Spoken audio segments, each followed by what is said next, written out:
night, December the 14th last year. The land frontier between Gibraltar and Spain, which had been closed since the 8th of June 1969, finally opened to pedestrians.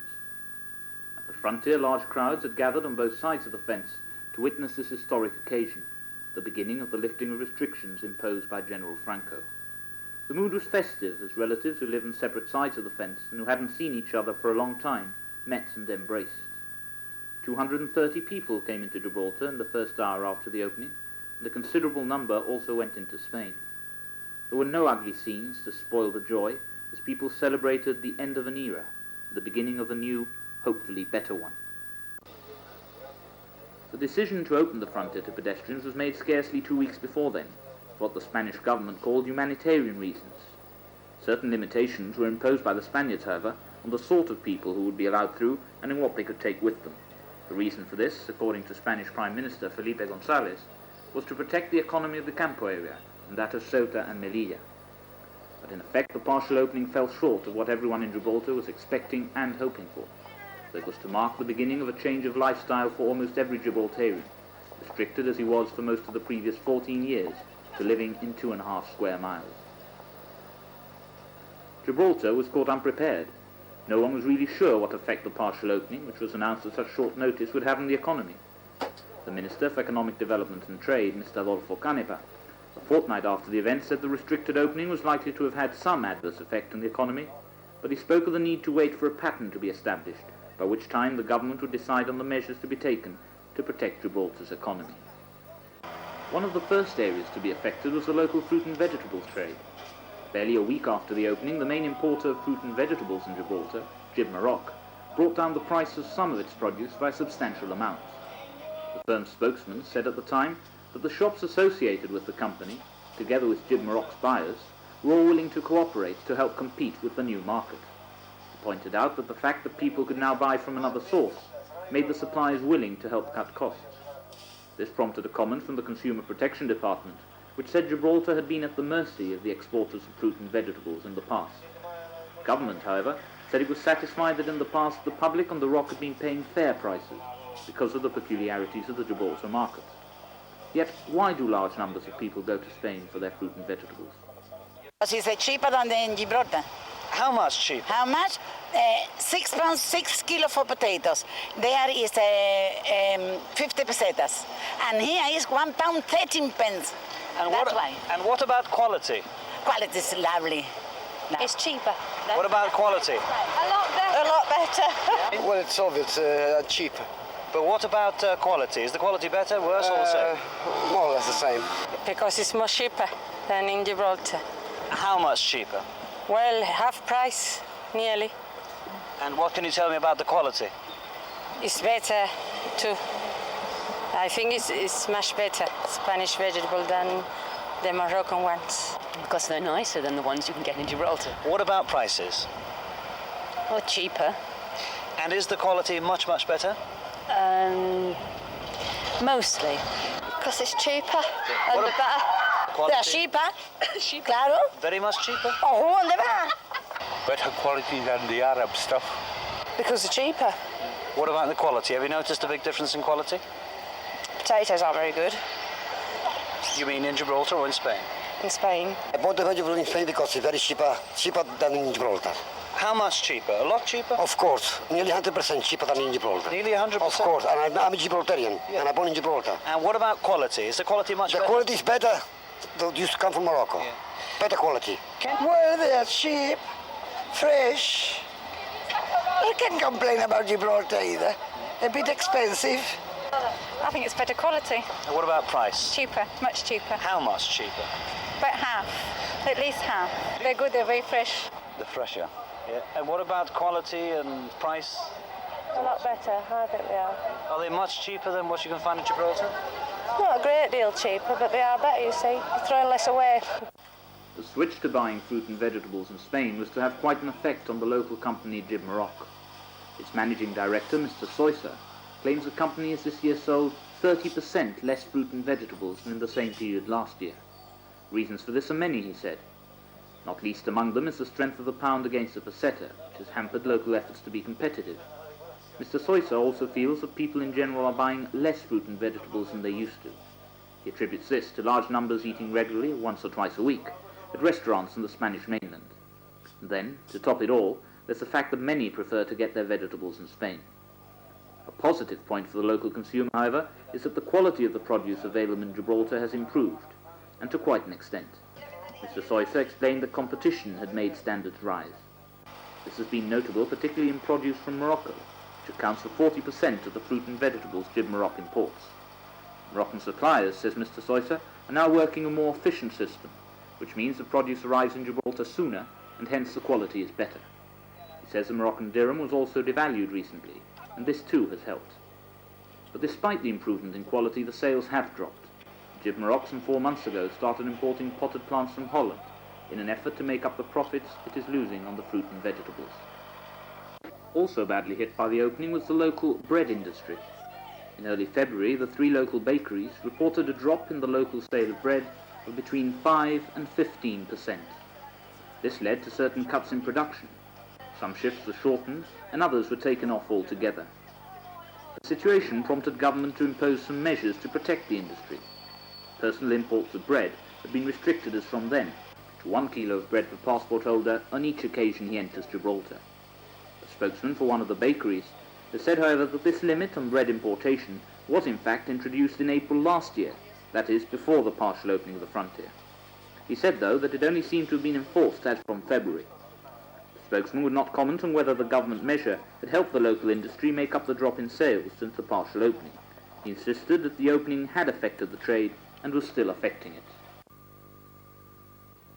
With the opening of the frontier after so many years, large numbers of Spaniards visited the Rock, perhaps attracted by curiosity to see the place their leaders are so keen to regain sovereignty over. At weekends and on Spanish public holidays, queues of people waiting to enter often extended a considerable distance, and waits of an hour to get passport stamped were quite common. The greatest attraction for the Spaniards proved to be the Rock Apes. Large numbers of Spaniards made their way to the Upper Rock to see these most famous of the Rock's inhabitants. As for the government tourist sites, the most popular proved to be St. Michael's Cave. In the first 9 months of this year, 77,000 people visited the cave, as compared to under 50,000 people for the same period last year. The upper galleries also saw more visitors during this period, though only less than 3,000 more than the previous year. As for the third main government tourist site, the Tower of Homage, it saw only a few more visitors than before, which altogether represented an increase in revenue to government from admission fees of just under £28,000, which is not really a great deal considering the amount of money leaving Gibraltar. These large numbers of Spaniards entering Gibraltar raised hopes initially that local trade might prosper, but these hopes were short-lived.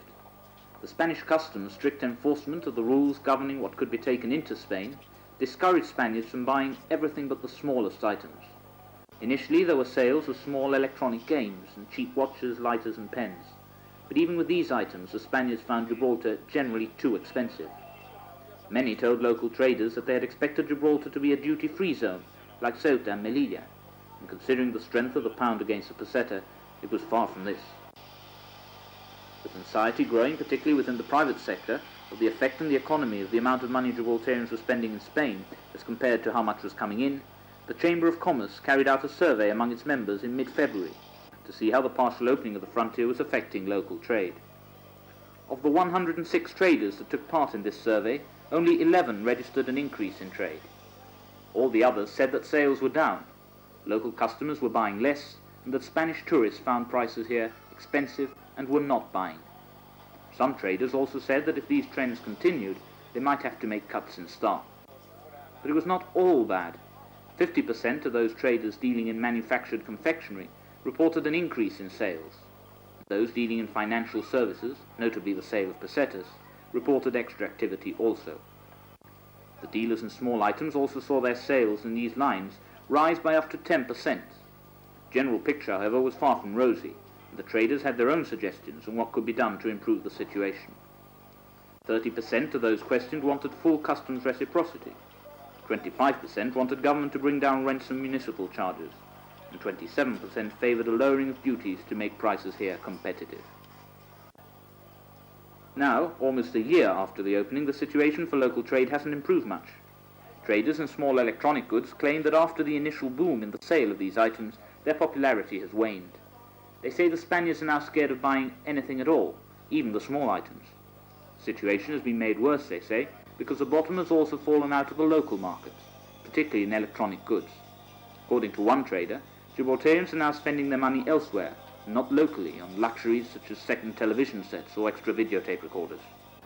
Another trader said we've reached saturation point on many of these items, and he added that the bad year local trade is going through is not just as a result of the discriminatory opening of the frontier.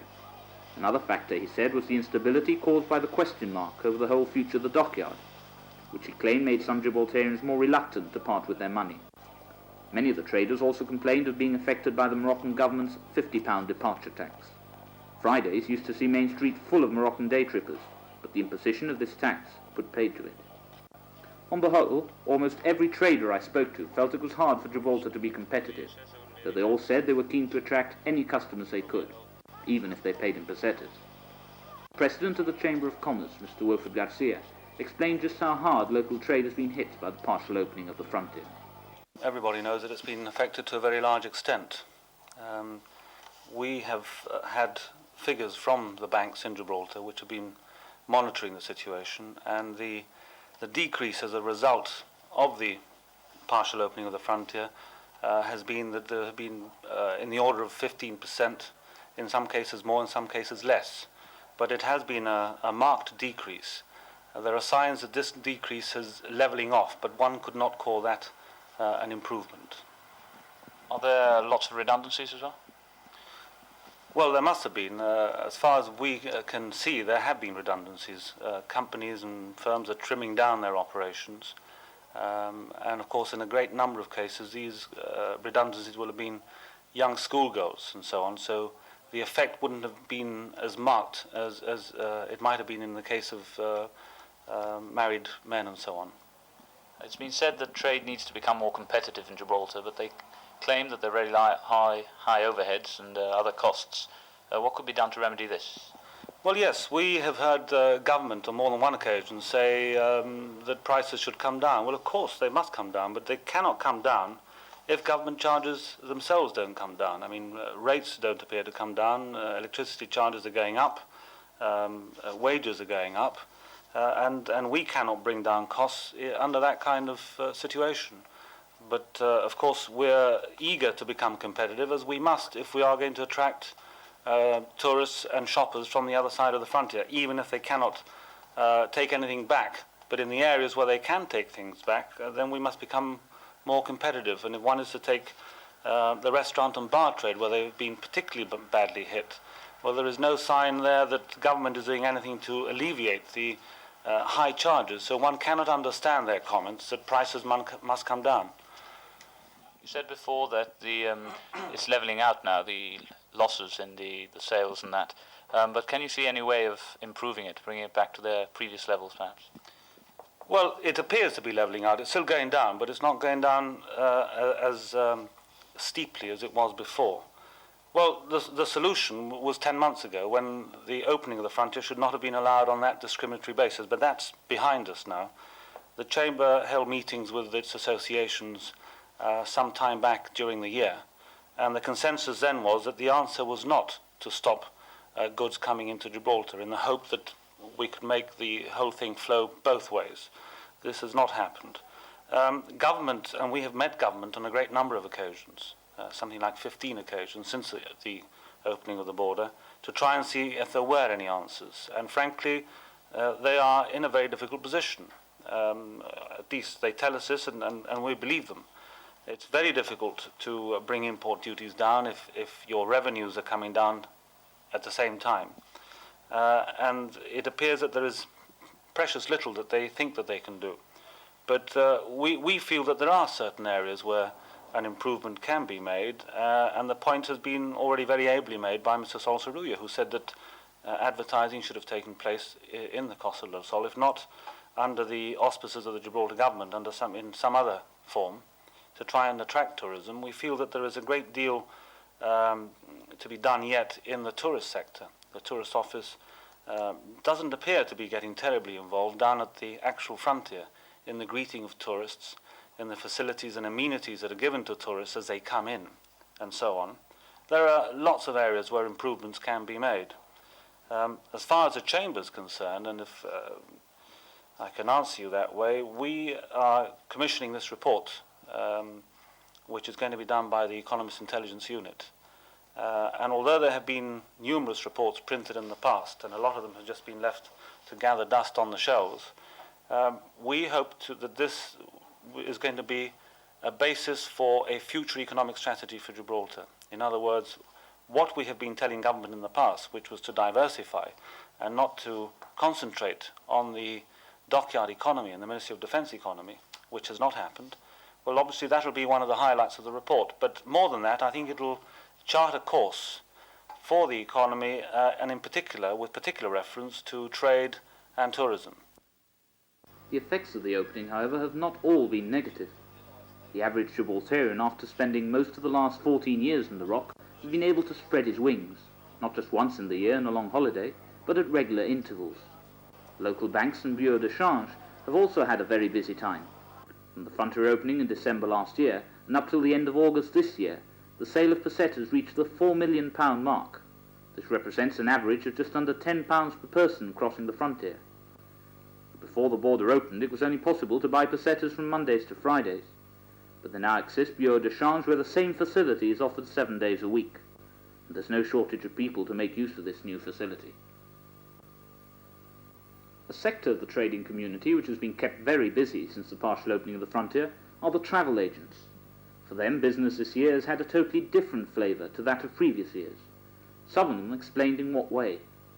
Before, we were doing a lot of holidays, longer holidays, by UK, to UK and through UK to States, Europe and all that. That's all virtually finished now. The holiday market is now geared very much towards Spain, more than anything else.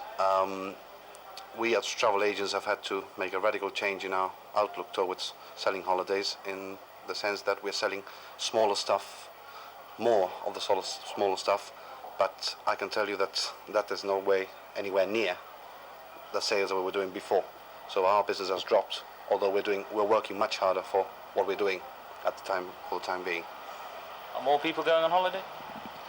Yes, more people are travelling, but the thing is that they're travelling for less time and they are not spending as much. Obviously, a day trip to Tivoli World is nowhere recompense a holiday to America, where you're selling £2,000 in one go, and if you sell a coach of 50 people, you're having to see 50 people in your office, or near enough 50 people, to sell at £5 a head. You know, so we're working harder for our money. Nowadays it's all based on weekends and sort of the odd day car hire, 2 nights hotel, and it's brought down a business quite a lot, really. It's noticeable. You used to make more money before, or less? Well, I wouldn't say so. The turnover is more or less the same. The problem is that, as I said before, whereas before they used to spend a couple of £100 per person, nowadays they have to come in 10 times for us to recoup that kind of money. Means 10 times you've got to use a phone, 10 times you've got to attend to the client. So it's increased, the volume has increased, but the turnover is more or less the same. The trend going to Spain has increased since the partial opening, and it has decreased towards the UK market. Are you making more or less money from it? I reckon we're breaking even, although it gives us more work. Why is this? Well, this is due to short stays holidays. I mean, when you sell a package holiday to the UK for 2 or 3 weeks, you have to sell about 10 times more to make for that amount for short stays in Spain. The travel agents have also been kept busy in their capacity as agents for companies hiring out cars in Spain. Yet, though this was very popular when the frontier first opened, less cars are now being hired out. Some of the travel agents said this is due to large amounts of Gibraltarians who have taken their cars over to Spain, and who not only use them themselves, but also lend or hire them out to friends. A further effect of the partial opening of the frontier has been on what is arguably Gibraltar's greatest social problem, that of housing.